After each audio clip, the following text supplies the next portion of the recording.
দেখো এখানে করবো আজকে রান্না। মাছের ডিম আছে, আজকের মাছের ডিম পুঁই শাক দিয়ে করবো। জাল দেবো, একটু রসুন দিয়েছি, একটু পেঁয়াজ দিয়েছি, পাঁচফোড়ন, একটু আদা, শুকনো লঙ্কা ফোড়ন দিয়েছি।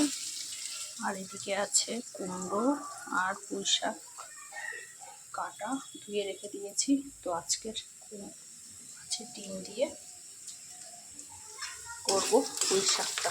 তো কাদের কাদের ভালো লাগে অবশ্যই তোমরা কমেন্টে জানিও। এদিকে আমার মশলাটা ভাজা হয়ে গেছে, আমি সাইডে তেলটা দিয়ে দেবো। তাহলে তেলটা দিয়ে একটু নাড়াচাড়া করে থাকবে, নাহলে ঝুড়ো ঝুড়ো হবে না।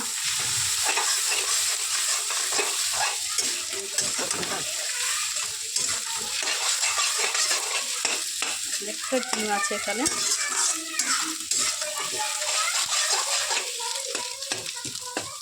এইভাবে করে নাড়া দিতেই থাকবো, সুন্দর ভাজা হবে।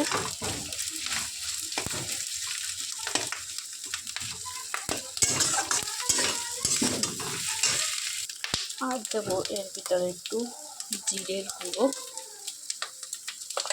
দেবো লঙ্কার গুঁড়ো, একটু লঙ্কার গুঁড়ো দেবো, কষিয়ে নেবো। ঠিক আছে, ডিমটা কিন্তু ভাজা আমার হয়ে গেছে। তারপরে দিয়ে দেবো পুঁই শাকটা, দিয়ে দেবো পুঁই শাকটা। পুঁই শাক দেওয়ার পরে একটু নাড়াচাড়া দেবো। আবার দেবো হলুদ,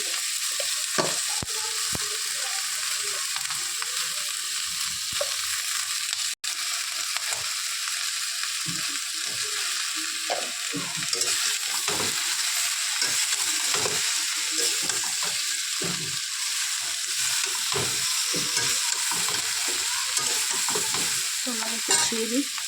তো এদিকে আমার পুঁই শাক বসানো হয়ে গেছে, দেখতেই পাচ্ছ।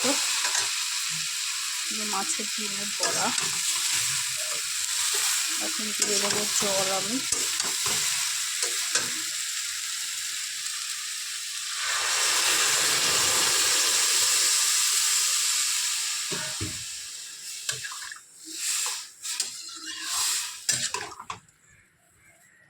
মাখা মাখা নামাবো।